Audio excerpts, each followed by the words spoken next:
In early June, we headed out on the familiar path west along I-70 towards the desert playground of Moab, Utah.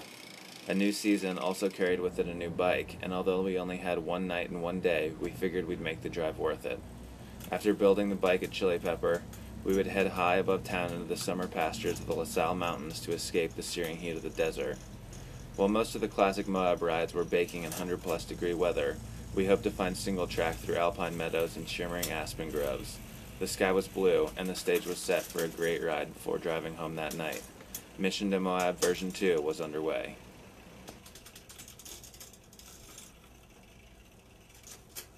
So tell me how I need to set up the suspension on this. You want body weight in the rear and 2/3 up front.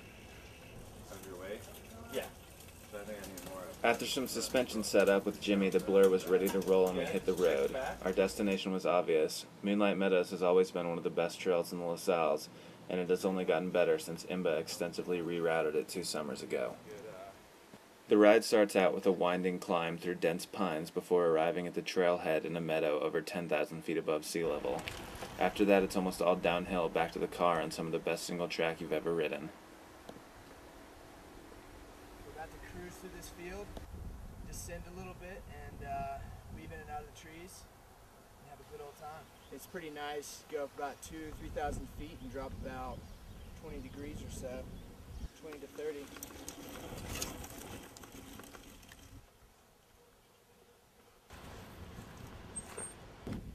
Well, you can kind of see it down there.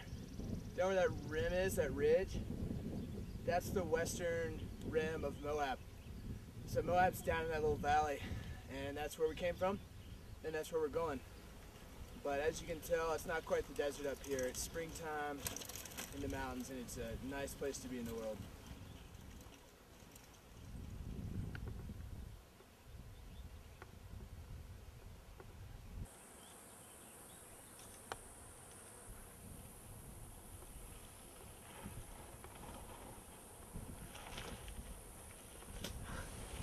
Riding the La Salles is totally different from Colorado mountains because they are so isolated.